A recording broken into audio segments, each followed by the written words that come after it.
Okay, it's 7 o'clock. It's the time we've agreed to meet. First item we have this evening is a public hearing for ordinance number 365, noise reduction. So I would call a public hearing to order and ask if there's anyone here who would like to speak for or against the noise reduction ordinance. Hearing no comment, we'll note that in accordance with our ordinance, we've offered the public an opportunity to comment, and I'll adjourn the public hearing, and I'll call a regular meeting of the Buckhannon City Council to order. Ask that you join me in a moment of silence, please.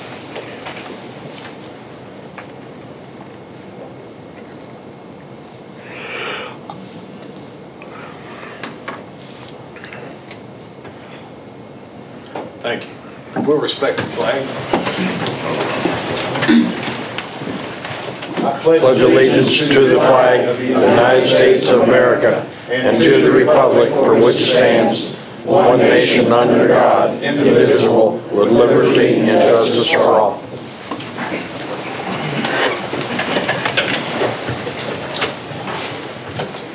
Joyce Harris Thacker and Amanda Hayes, tobacco-free zone. You need help?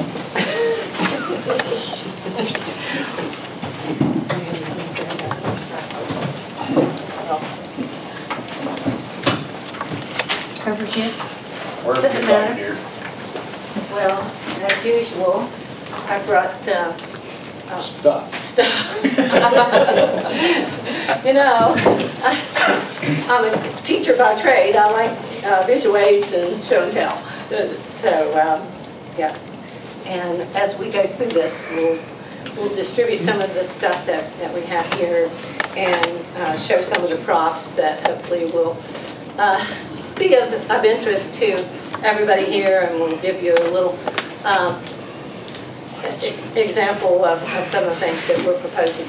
But Amanda and I are here this evening, and we're representatives of the Upshur County Tobacco Prevention Coalition, and we're both officers with that organization. And we're here this evening to ask the city to consider making our parks, playgrounds, and recreational facilities tobacco-free. We provided some information that I think that you have in your packets that would be helpful in doing that. And it's my understanding that you might have been considering this for a little while, and we're here to just make that official on behalf of our organization, and hopefully on behalf of many folks that live in the city and who enjoy our parks and our recreation facilities, and offer our assistance in helping to further that. And once that has been accomplished, and we hope that it is, and I know that you all have a process that you need to go through in order to do that, we would be able to get signage free, and some of that information was in your packet as well, at our facilities, in our parks, and in our recreation zones. So, and we did bring some examples of some of the signage that we can use now. I have this available to us, and Amanda, she pulled up on her iPhone there the other day an example of a sign that she would like to have, and we also have these as well. And I'm sorry, here we go. Yeah, and she pulled up an example of a sign that she favored, and it had, it's a green sign, you know, and I like that one as well. I serve, as many of you all know, as chair of the Upshur County Solid Waste Authority, and I'm also the statewide chair for the Association of West Virginia Solid Waste Authorities. And it's a twofold, you know, issue, you know, in our parks and in our recreation facilities. Not only, you know, the health hazards that smoking and other tobacco products can cause in those facilities, but it's also a litter issue and that green sign, and Amanda, do we have, we're going to distribute those. Looks something like this, and we have a bag here to give everyone this evening. But the green sign also promotes to really help clean up our environment. Many of you all have been part of, I know I'm a Rotarian, and there are several others here tonight that are, and there's been many times that we've gone into our parks here in the city and picked up litter, and with our Special Olympians, I've done that as well. And most of the litter that I've picked up were cigarette butts. And you all can see the signage, it says 90,945 cigarette butts thrown away every day in Upshur County. Now that's in Upshur County. So it's very important what we're doing and what we're talking about this evening. So with that being said, there's one other thing that I wanted to mention, and I don't know whether you can act on that item tonight as well, because it wasn't exactly on your agenda. But it goes in line with our tobacco prevention group, and I prepared an invoice. We have an opportunity. We are part of the grant holder of our tobacco grant is out of Lewis County, and this invoice is for $500 in the name of the city of Buckhannon, asking for those funds to be able to provide signage at Festival Fridays, and to also buy some giveaways that we could probably target the children and adults, you know, that would have smoke-free. You know, I started to bring some examples, and we always have stickers and cups and little mints that's got this smoke-free emblem on it, and no smoking. But those would be things that we would be able to do with those funds throughout the June through to October with Festival Fridays. So when you're all able to give permission, and I can't imagine that you wouldn't, but, and it's not an absolutely sure thing, it's like a little grant, the $500, but I think that that would be available and we would be able to use it for that purpose. So.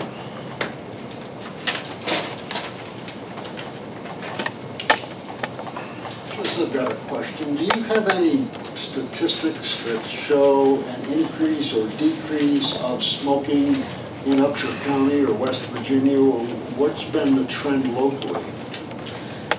You know, Scott, I don't know off the top of my head really what the trend is. I don't, and just, I don't know that it's going up dramatically. I know a lot of people, you know, perception it is that, and if you look at, you know, the numbers that I had on that poster board there, I mean, that's pretty significant, and it indicates, let me pull that back out here because the math is part of that. 25% evidently must be our smoking rate, because I didn't prepare this, but our regional tobacco prevention coordinator did. 25% smoking rate times 15 cigarettes per day equaled that 90,000 plus cigarette butts in Upshur County. So it's pretty significant. And we know if, and I know you're asking for specifics and I can't give those to you, but we know if we see the media out there nationwide that West Virginia's, you know, top the list of those types of things, and obesity and a lot of other things that we need to change. You know, we need to be proactive in making our communities healthier and happier.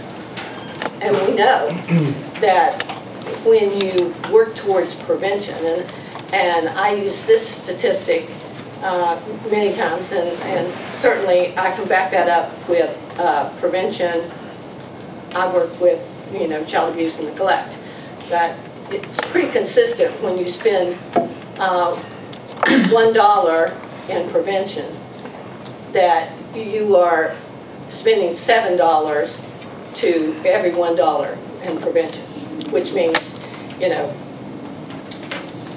you could spend the money up front, then providing our jails and all of those things that you have to provide to incarcerate folks who have, you know, abused and neglected children. So you spend those the dollars up front, then you don't have to spend near as many dollars on the other end in treatment or whatever.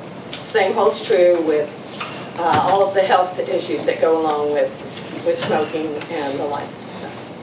Joyce, there was my recollection may be not right, but I thought I heard something on tobacco and marijuana a couple weeks ago that actually tobacco usage is down in the high school, but marijuana is up very dramatically. And something like 35% of all high school kids have tried or are trying marijuana, and less than that are cigarettes. So, I mean, we have a substance abuse problem in our country, there's no doubt about that. And Amanda and I both serve on the youth care committee as well, which is with substance abuse, so yeah, it's a big issue. Now, Mountain Cap used to have, what, $200,000 in tobacco education programs. Right. The local Mountain Cap, and we don't have any grants now. Is that? We don't have that grant. It went to Lewis County. And that's still where these funds are coming from, would be from that same regional tobacco grant. It serves 5 or 6 counties, and we are one of them, even though Mountain Cap's, excuse me, not holder anymore. And many of, like the giveaways and the bags that we're going to distribute, and anyone who wants one can have one, and the mints and stuff that's in here, all came from our Mountain Cap office. I went there.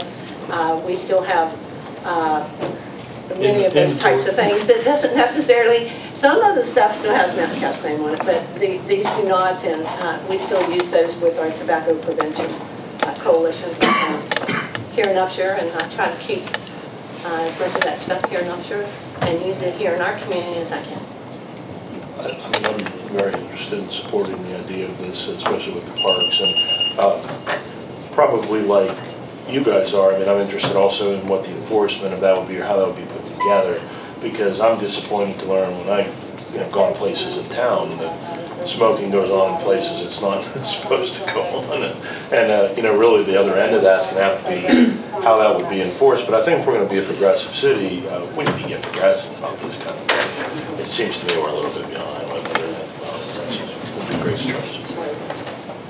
Well, and I agree with that 100%. Nearly always, and like with the Clean Indoor Act, nearly always when the health department's meeting, that board regulates that, we're usually there at their meetings, and you know, as far as smoking in our establishments inside, I mean, you know, we hold that ordinance here in Upshur County.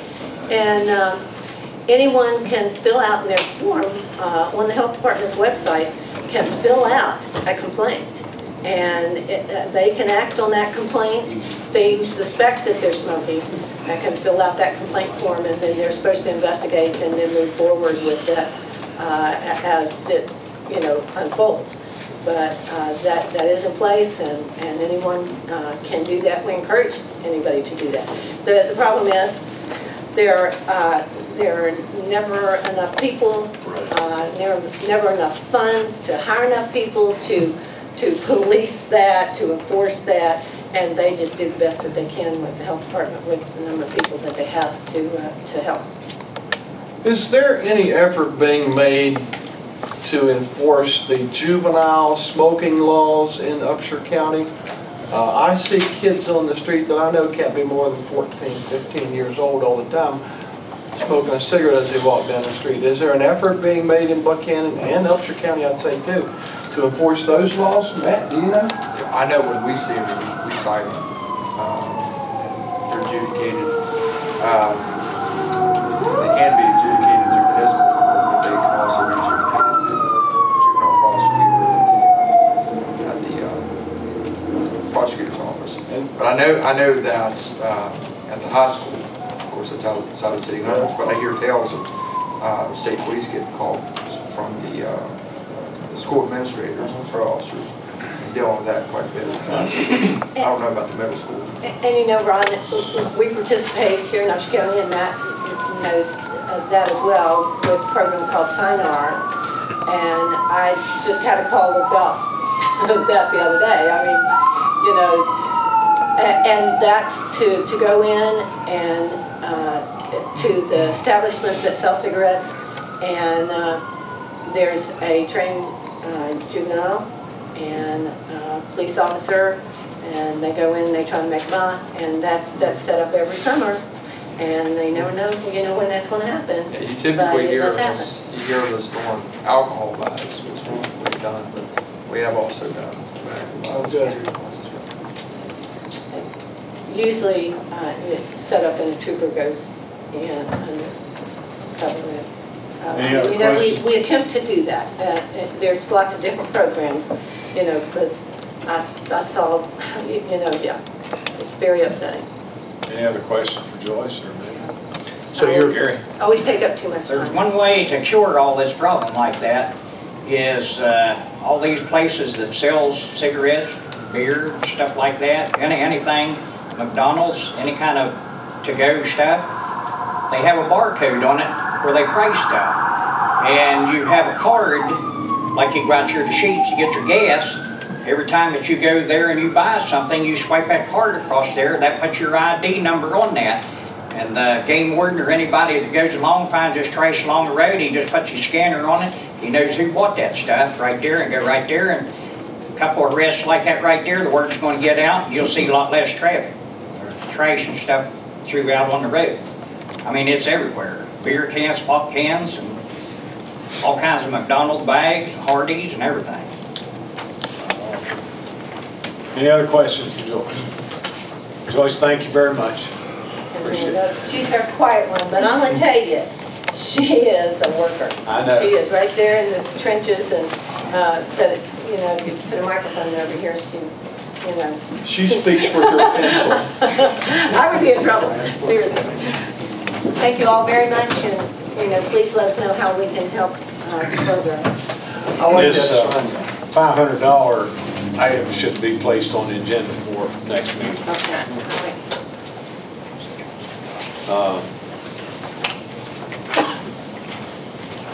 Rick must have missed the sign-in sheet. Rick Hopkins, you got something you want to say? Yeah, I can. In your package, you have a request for the Plastic Car Club. Yeah. Go ahead, Rick. Yeah. I'm on speaker, so bear with me. Most of you know me. I'm around town all the time. But I'm Rick Hopkins, president of the West Virginia Classic Wheels Car Club. And what we've done recently is requested from the city council to have a, I guess you call it a block party, where we're blocking off the street on July 28th, it'll be Saturday. And we're going to have a bunch of cars come to town, a bunch of vendors. We've got some entertainers coming, all kinds of things like that. This has been kind of a vision of mine for 2 or 3 years, and wasn't really ready to do anything yet. But when Create Buckhannon come along, they contacted us and asked if we could partner up with them some to do something for downtown Buckhannon, which I really wanted to do, have been wanting to do it for a long time. And the car club took it before the car club, and they decided they'd like to do it. So what we're doing is we're promoting it as a community event. It's not a car show. There'll be a ton of cars there, yes, but it's a community event where we're hoping that the public will come to town, be a part of a thing on Friday night, and all day Saturday and Saturday night up to 11 o'clock or whatever. As I said, we're a small club, and we're wanting to do some big things here.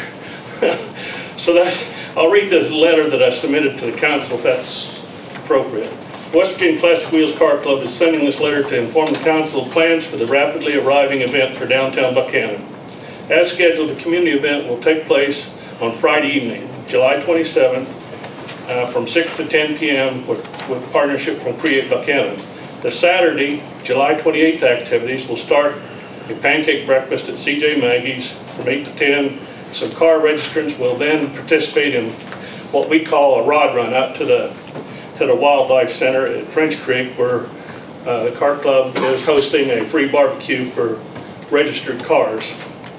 Then we'll come back to, about 3 o'clock, we'll come back to Buckhannon, where the entertainment will begin on stage at the town square. I guess that's what we're calling it now.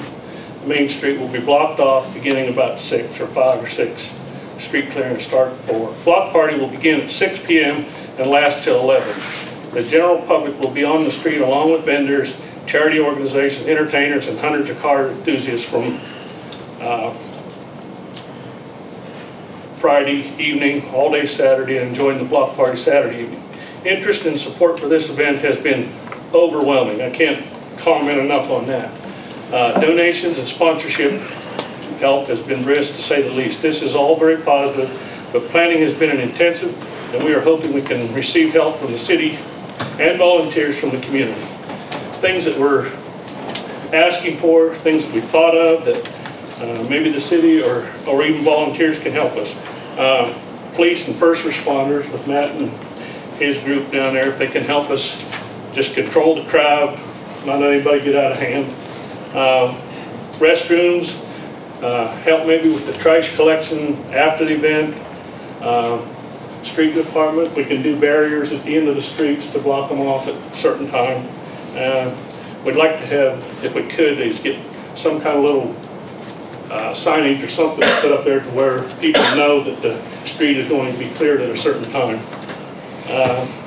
Electric service, we're not sure about that because we don't know where it is. Vendors have been here in the past, like with the Strawberry Festival and things like that, so if we could have some help from the city to show us where we can get some electric anyway. We got an overhead banner that, or over the street banner that's going to go up probably immediately after the, I think it's the oil and gas thing or something that's coming to town. You'll see that.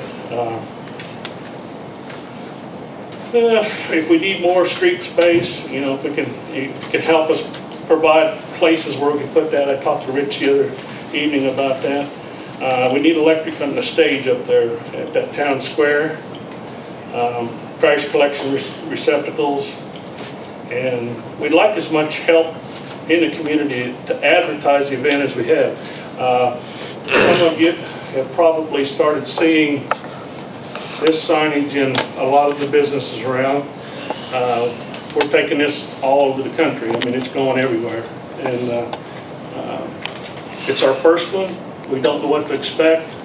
I've been to these things all over the United States. And believe me, small towns like Buckhannon is where it's really at.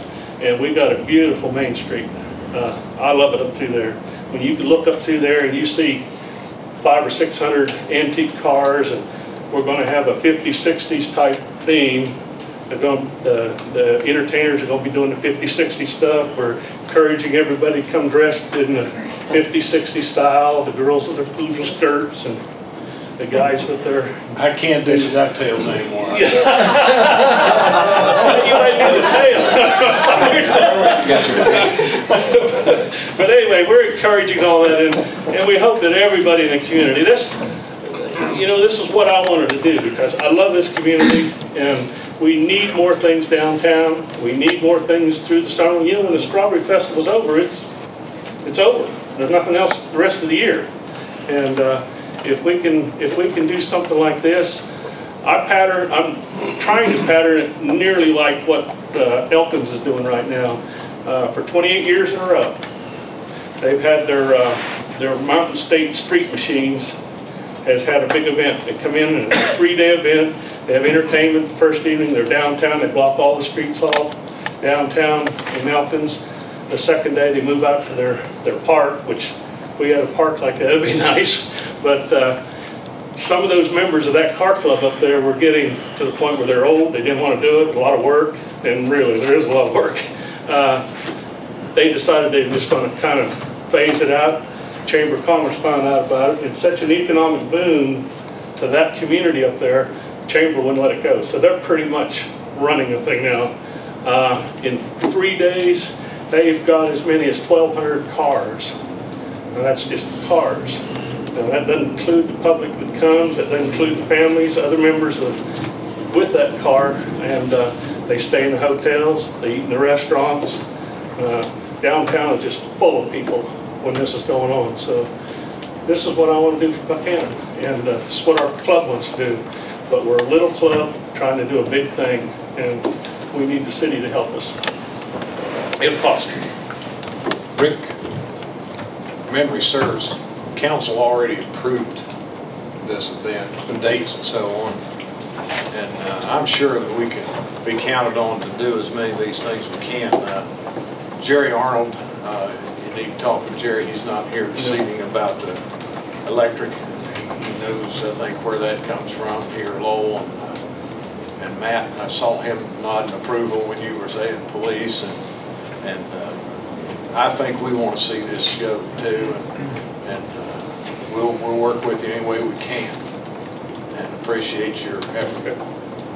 It is a big effort, and we're putting a lot into it. It's not cheap to put on something like this. It was early in the year for us, so it's. But the sponsors have been great. I tell you what, I go out. If you're going out and getting money for a car show, the guy thinks, I'll give you 20 bucks, you know, go buy a trophy and give it to your buddy and polish your car and go home and everybody's happy. But that's not what we're doing here, not at all. And I've been going to some of the major sponsors, and I call major sponsors $250 or better. I have not had one turn us down, not one. As soon as I tell them it's a community event, it's part of your community, your employees, your people, they're going to enjoy this, they're all on board. So so far I've had very positive reaction to everything we're doing. Anybody have any questions for Rick? Yes, I do. Pam? Have you figured out how you're going to park the cars downtown? From what I can gather, and I just stepped off, Jerry Kimball stepped it off actually for me, it's 42 feet from curb to curb. Does that sound about right? We have to maintain 12 feet, from what I understand, through the Center. Yeah, center or whatever. And so what we're going to do is we're going to try to park them at about a 45-degree angle, about one open door space between them, and hopefully we can get them all. Initially, we requested from City Hall up to, what was this? Canal Street. Yeah, the other street. But if we have more, we may need to go to the courthouse. I mean, wouldn't be any traffic be able to come down there anyway, so if we need to move the barriers, I hope that we can do something like that. I have no idea how many's going to be there. I just know they get about 1,200 cars at Elkins. Well, usually when you do something like this, your first year you really play it by ear. Yeah. Hope it's successful and it'll be something we want to continue to do. I do. And like I said, we'll work with you in any way we can. Does anybody have any questions or comments? I just note that most of the things on your list probably need to sit down with Jerry Arnold, and we can sit down and figure out. Like I said, I'm not sure who's got the electric, but Jerry probably knows better than anybody. Rob Smith does. Yeah. Rick, I'm generally available. Jerry Kimball's down here. I mean, you guys see him in your offices every day, so either one of us would be happy to try to work. Have you talked to the chamber and the CVB about this? Yes, they're very much behind us. Laura down at the CVB, she's just been promoting it everywhere. It's on all the web links. It's everywhere. She's got these. She's got them going all over the country on her PDF files or whatever. And, so yeah, it's getting big. Great. Where can I get one of those posters? Right here. All right. You got I have a couple, Jerry. But yeah, anybody else would like them, I mean, they're, and most of the businesses up through there, you can see them, but it's a nice, and if you notice, it's not promoting a car show. It's promoting a, what we call them Buckhannon, blast from the past, a block party. I have a question, council. There's 11 parking meters below where Town Square is, in the gravel. We are thinking about putting some of our vendors in there, which they would park there on Friday evening and be there through Saturday night. What would be the situation about with the parking meters? Us paying them, or can we get away from that, or for that one day, or night, or however? Yeah, we'll take that to the consolidated board next week, but I don't anticipate any problems there. Give you a waiver. We do a lot of waivers. Waiver goodbye. Thank you all. Thank you. I don't know when they're waving back at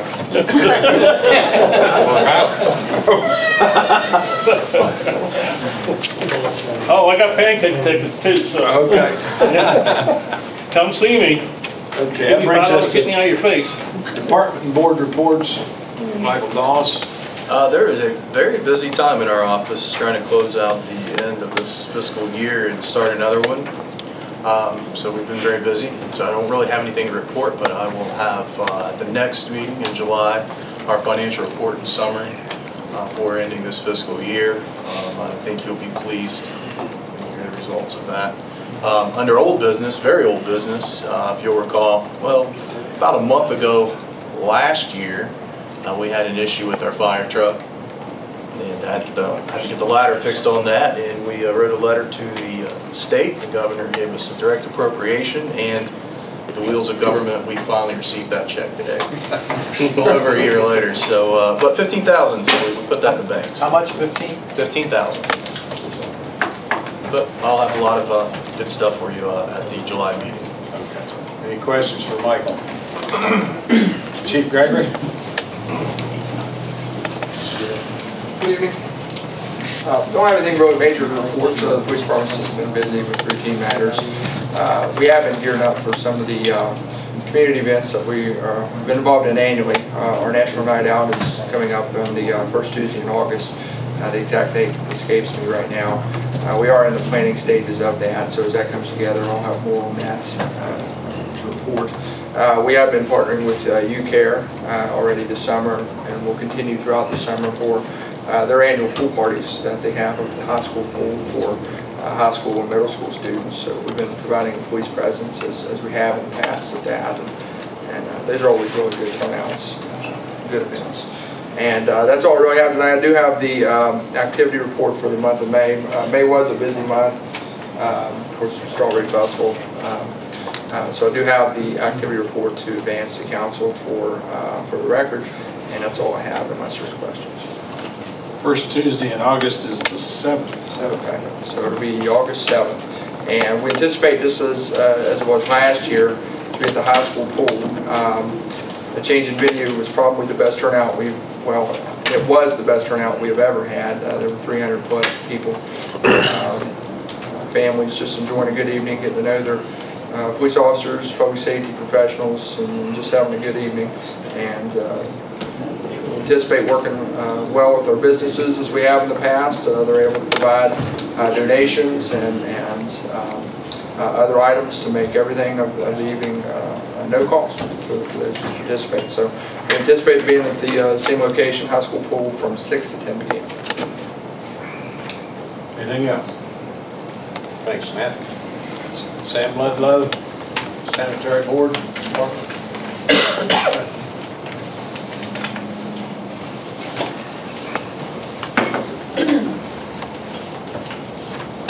We did have a sanitary board meeting this afternoon. The board approved the 2012-13 budget. We spent quite a bit of time talking about our pending NPDS permit. I think I reported at the last meeting that we had protested the draft permit.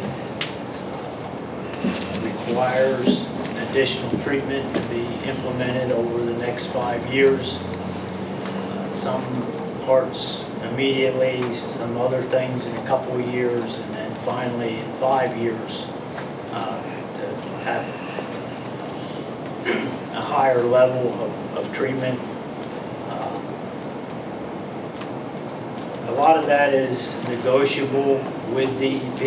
They would not, in accordance with the comments that we made to DEP, that wouldn't change the permit as it was presented and will be enforced. But they are going to provide us some opportunity to negotiate rearrangement of some of the parameters. And we will certainly follow up on that. It has pretty major implications for the community if we can't find some resolution for this. Kind of in, as part of the NPDS permit, they also are addressing our combined sewer overflows, and that also is a pretty major issue, and these are issues in terms of money. We have to make major improvements to the treatment plant. We're talking significant cost. And the combined sewer overflows involve significant costs. And we know that Elkins got caught in this situation and doubled the size of their treatment plant at the tune of $8 or $10 million. If we have to go that route, we're looking at those kinds of costs as well. So again, we think there are more effective ways, both in terms of performance effectiveness and also in terms of cost effectiveness. We're arguing our case to DEP and have to make some responses to them pretty promptly. We also noted that the Ritchie Street Storm Sewer Project is complete. We went from below Buckhannon Street on the college president's property up to the alley between Fayette and Barber and onto the property facing Barber, which was a property, those properties along that alley were the ones most affected by the failure of the existing storm sewer. And we completed all the pipe work, all the surface restoration, all the reconnections. Pretty complicated project. I think it'll be very effective. We're preparing to move on to East Main Street, part of the preparations for the sidewalk project.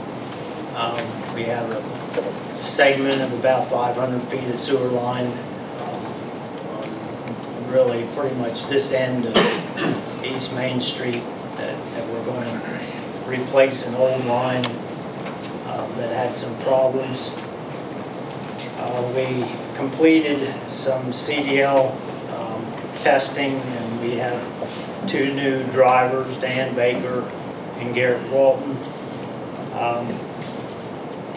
Dan Baker also completed a class for a Class 2 operator license and passed the test, so he's certified as a Class 2 operator. And we have continued our process and have done some additional interviewing relative to another employee to replace someone who left the sewer department in the fall.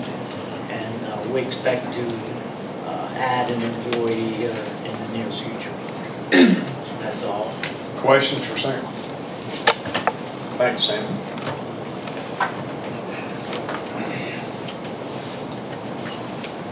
Tom Landis, Water Department.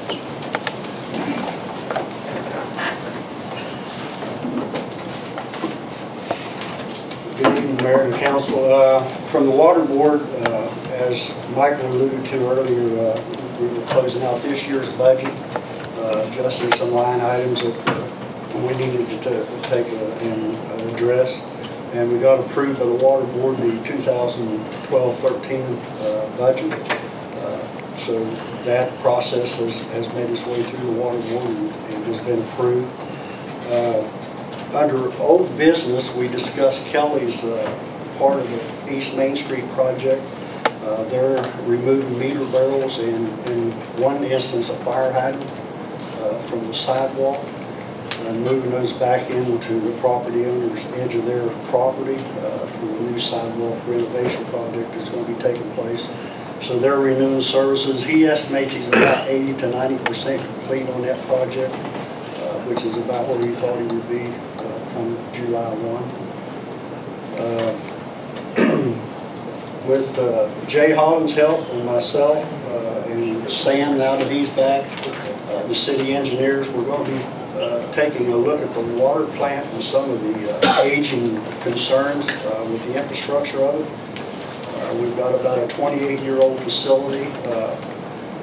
With the Water Board and the mayor's leadership, we've decided it's probably time to take a 5 and 10-year plan and put it into place, do an internal study first, see what we feel that we can feel comfortable with our expertise in-house, make a best evaluation as we possibly can.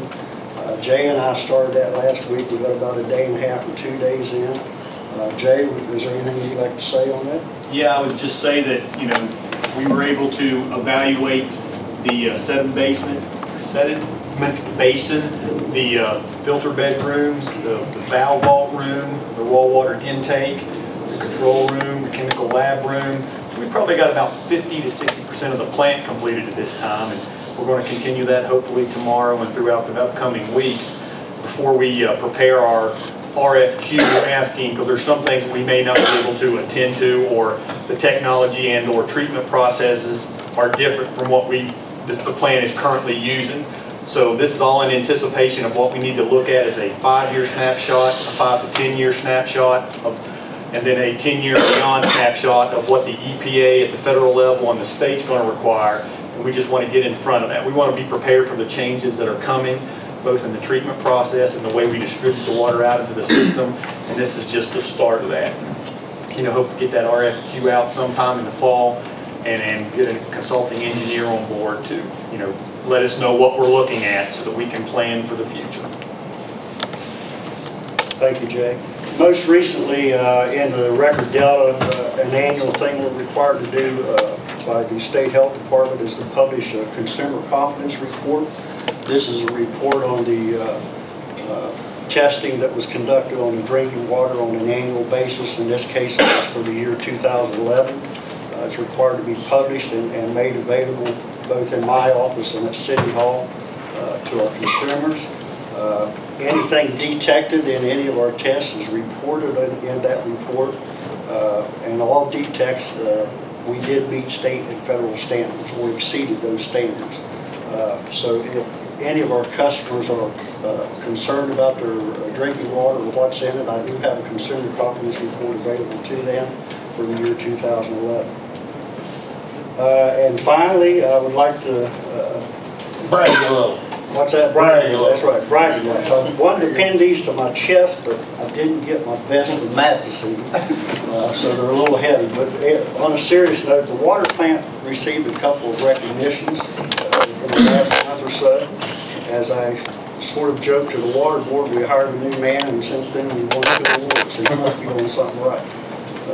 But seriously, the State Health Department recognized us for the water treatment process on a state level, that we have met and exceeded expectations for the health department and EPA standards. So we were proud to be recognized as one of the top 10% plants in West Virginia. And on a personal note, I was privileged to have received and been recognized by the West Virginia section of the American Water Works Association, which is a national organization, as water plant leadership for the state of West Virginia. They select one operator a year, and I'm privileged to receive that award this year.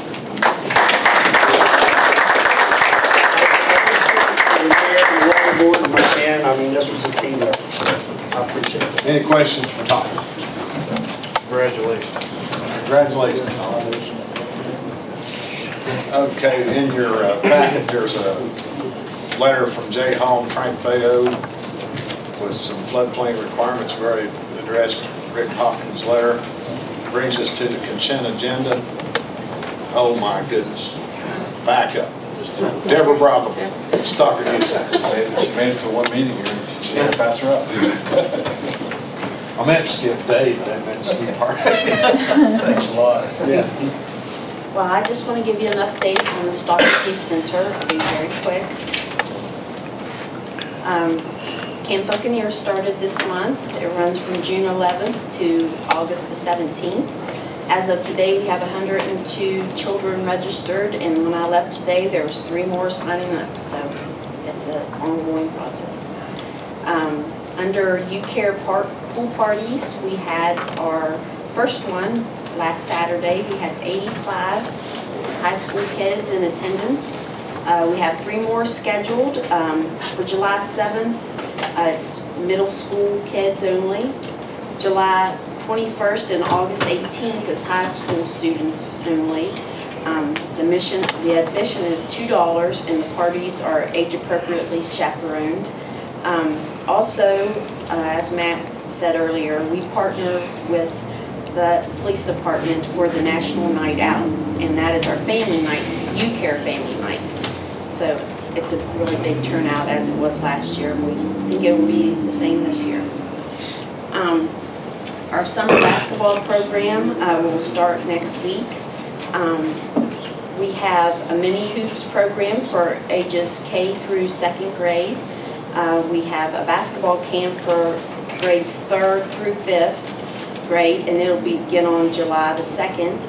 And then we have our pony league, and that's for 6th graders through 8th graders. And that will be the whole month of July, and they will play games every evening before the men's league. And other activities for older youth and adults, we continue to have our Zumba classes. We have a Monday, Wednesday class with Stephanie at 6. We have a Tuesday, Thursday class with Katie at 5:30. Kickboxing, Mondays at 7 and Thursdays at 6:30. And karate, Tuesday and Wednesday at 7. Also, we've been awarded a grant. We just found out this week. It's with the 5 Promises Foundation, and when we wrote the grant, it was for bullying intervention, and this grant will go towards the materials we need to do that program. And it will also provide monies, additional monies for field trips with Camp Buccaneer. That's all. Questions for Deborah? Dave? Thank you, Mayor. I'll talk a little bit more about Ordinance 365 when we take that up here shortly, but we just about have the first community bank deeds finalized. We can't close that matter, I think, until after July 7th, because that's the first day. That would be 30 days after the second passage of that ordinance, but those things are just about ready to go. At your first meeting in July, you may be looking at as many as 4 new ordinances on first reading, and I'll coordinate that with Mr. Clemens to make sure that they're on the agenda. There will be some slight to moderate modifications to Ordinance 170 that we had talked about at the last meeting. And in addition to that, there are 2 new ordinances. I'm stealing language from a couple of different places relative to the abandoned property situation. And then there's another statute that I mentioned to you last time that is the vacant property statute that we can also enact an ordinance. There also is going to be some clarification and expansion of duties formalizing the position of city administrator, so that all 4 of those things most likely will be up at your July 5th meeting. Been working with Mr. Holland and Mr. Doss on the annexation for the Brushy Fork project that's going to realize the Armory project. Ultimately, we had some issues the last couple of 3 days that I think Jay and Michael have dealt with quite well, and I chimed in on a couple of things to assist in that effort. And lastly, you all know this better than probably anybody else in this room, I'd just like to commend and thank Councilman Queen for his 12 years of service to the city.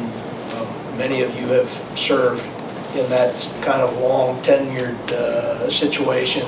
It's a lot more, as you all know, than just showing up at a meeting every 2 weeks. Most of what happens work-wise is between meetings when you get those phone calls from citizens that usually aren't calling you to thank you for doing something. It's usually just the opposite. And Keith has been a very good friend of the city, and I thank him for his service. That's all I have, unless you all have questions for me tonight. Questions for what's going on? For Dave? Okay, now we'll move to the consent agenda. That's the minutes of the regular meeting, June 7, building and wire permits, payment of bills, and appointment of John Martini as city electrical inspector. Entertain a motion to approve the consent agenda.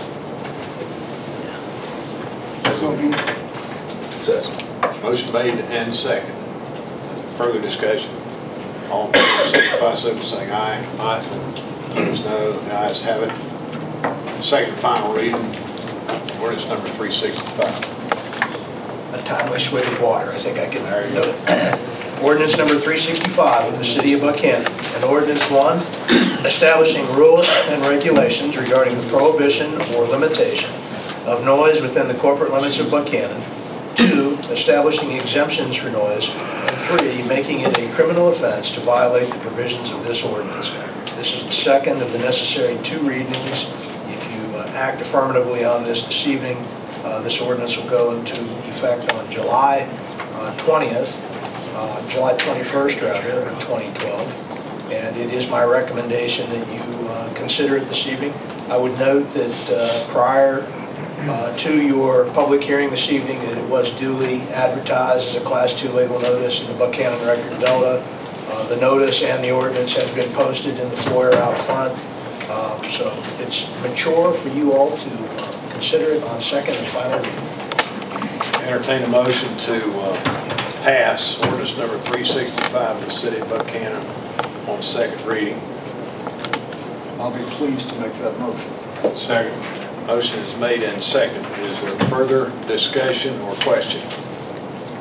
I have a couple comments. I guess I'm somewhat, in some ways I'm for it, in some ways against it.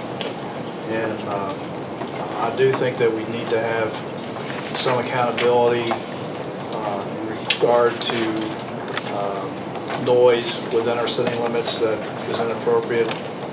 But what I'm concerned about is it too comprehensive? Is it not comprehensive enough? Are there too many exceptions? I know I was uptown the Saturday after our last council meeting, and I think there were probably, I think I was up there for 45 minutes to an hour, and there were probably 40, give or take 5, motorcycles that had gone through the town during that time period. And, you know, how do we determine whether or not a motorcycle going through town is necessarily too noisy? You know, I'm more concerned about that because I think my experience that day was that there was nobody, you know, revving up their engines to really have a lot of noise coming out their muffler. But I mean, there's a big difference sometimes between one motorcycle versus another motorcycle. And then I was, next week I had several guys over for some deer cube steaks. I probably shouldn't say that because I get phone calls from all over the country about eating venison. But the... Were they venison? Well, I've gotten more phone calls about this deer thing from all over the country. It's amazing.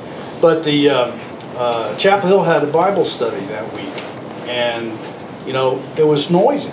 I mean, it was. I didn't mind it, but it was an hour and a half, 2 hours worth of kids out having a good time. And I'm just wondering, do we need a little bit more time to deliberate on this? I'd like to go through it again myself before I say yay or nay. I just don't feel comfortable about voting it right now. I've talked to some people who have motorcycles, and they said that sometimes they want a little bit noisier so people know they're there. There are times where I guess evidently it's pretty hard to tell that there's a motorcycle, you know, around you if you're driving a motor vehicle. But, you know, I understand the citizens that have concerns with noise. David, you said before there are ordinances about disturbing the peace that we can call up. I want something that can be enforceable also. Are we asking our police to do something that's not reasonable? I don't know. So I've thought about it a little bit more since the last time we had the reading, and I don't feel comfortable myself voting on it tonight. So if we bring it to a vote tonight, I'll vote no. But at some point in time, I think we need to address it, but I'm not sure exactly if we're having the right ordinance right now. So I'd like to speak for the ordinance. I agree with you, Dave.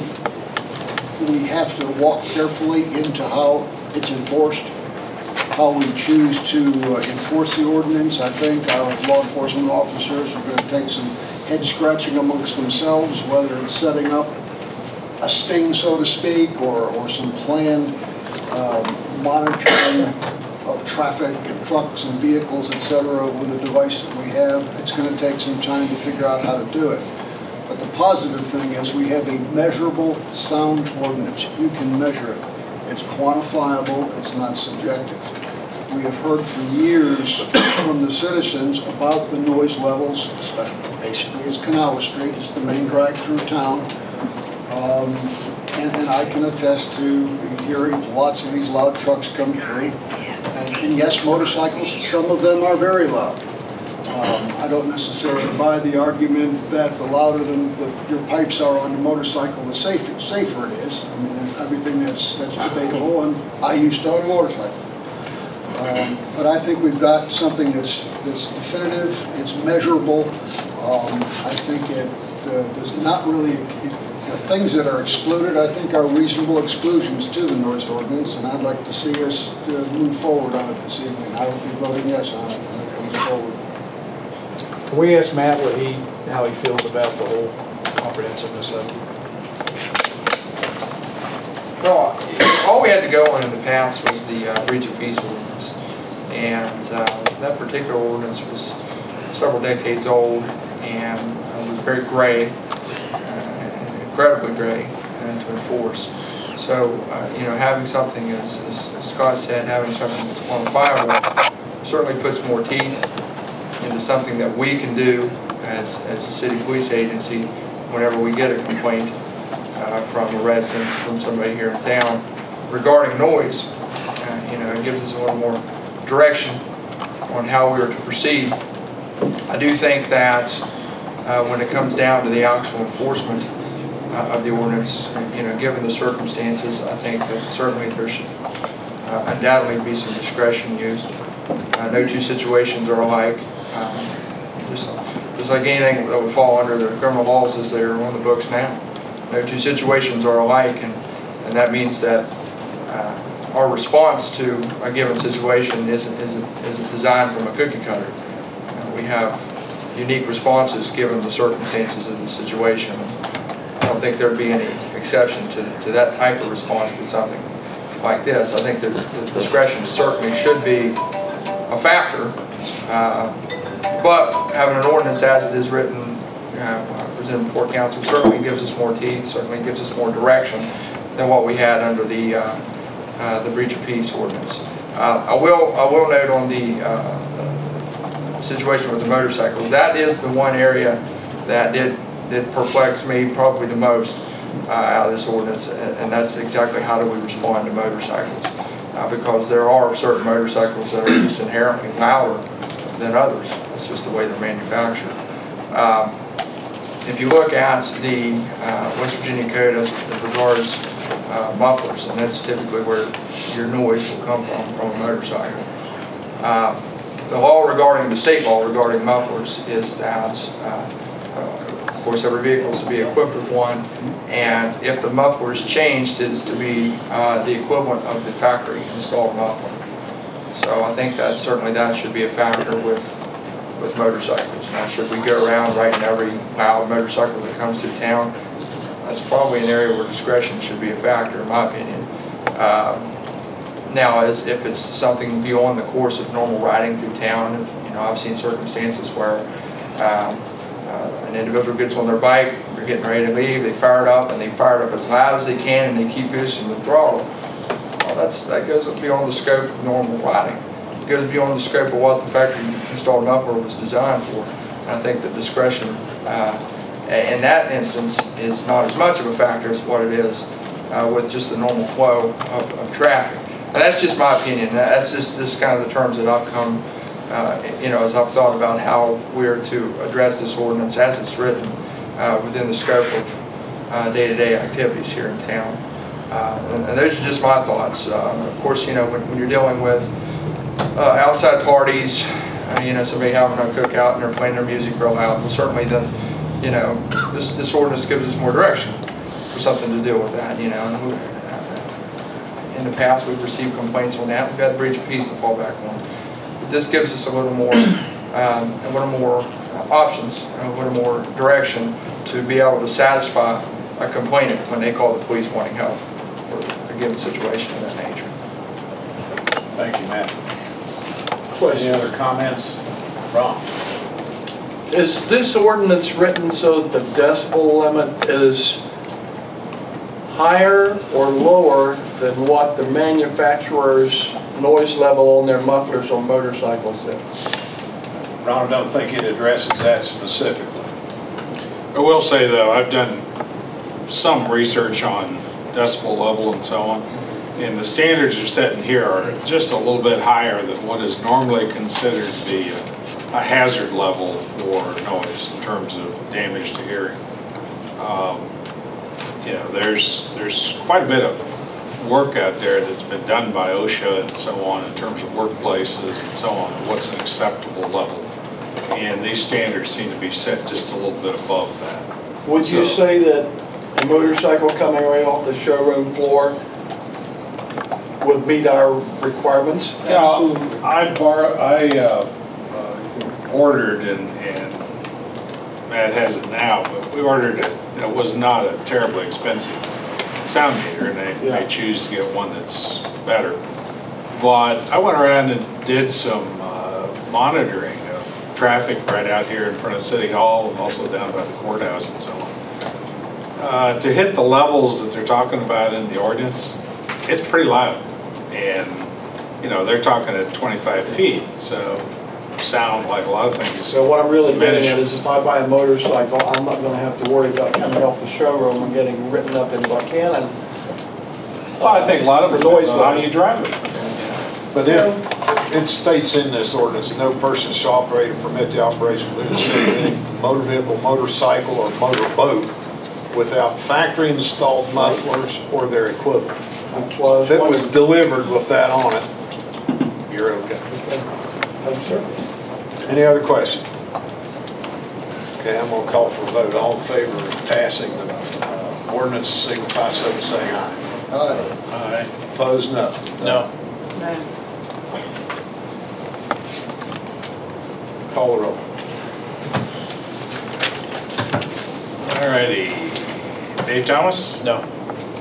Pam? No. John? Yes. Myself, yes. Keith? No. Scott? Yes. Mayor votes yes. Motion, the ordinance passes.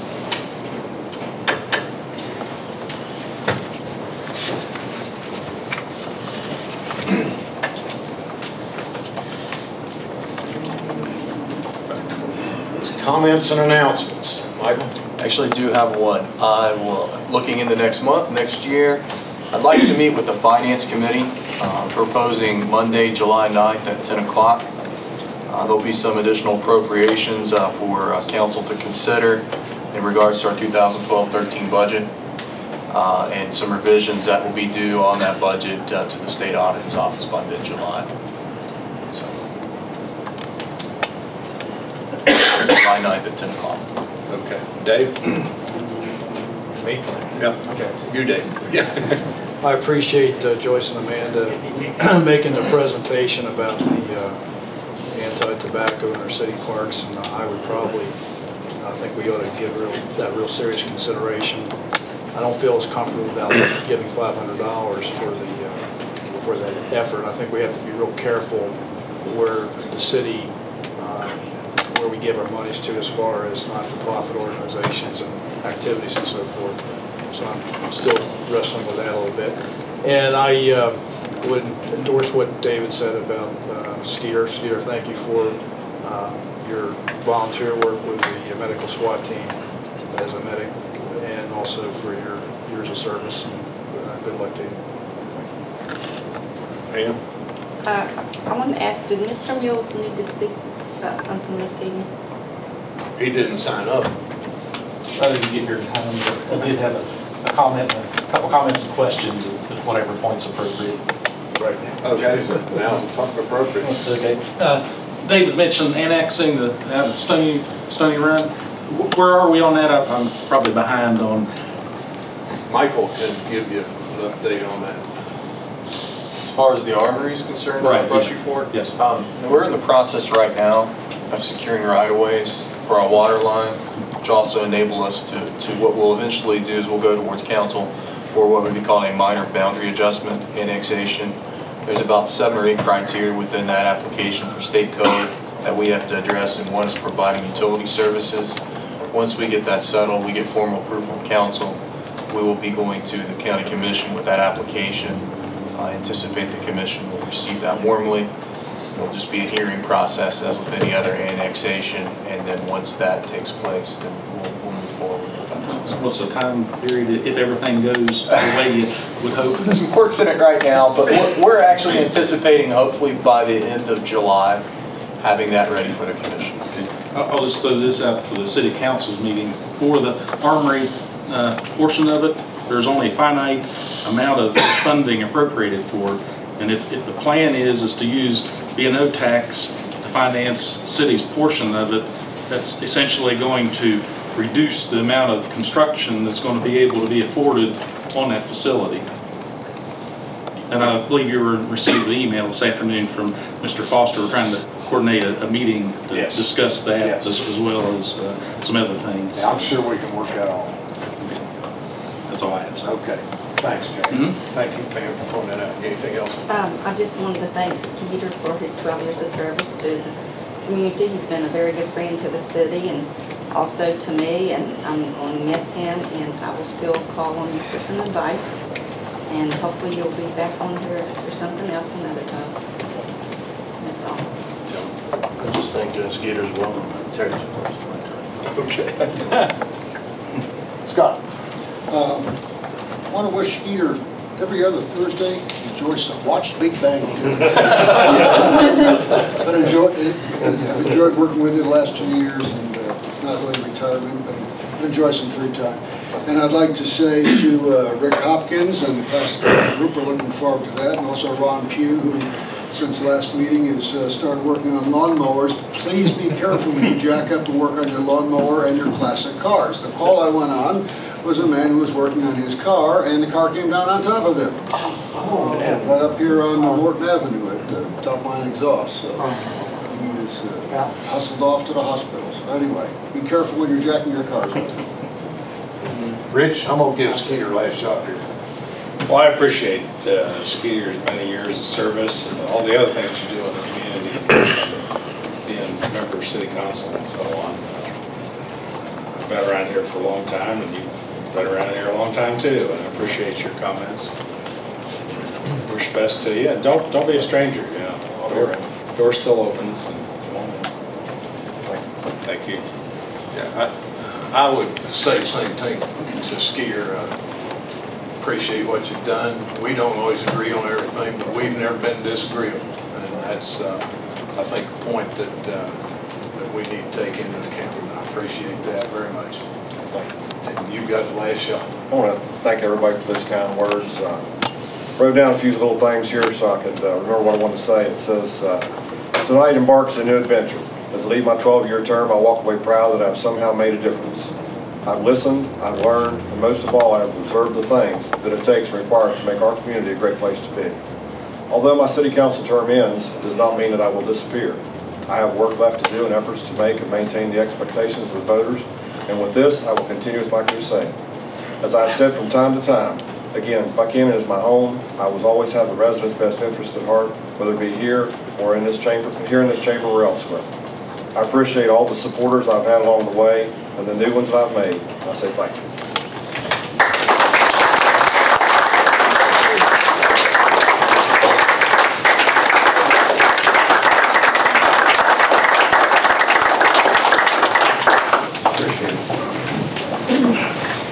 With that, I would like, it's not on the agenda, but I'd like to have a short executive session.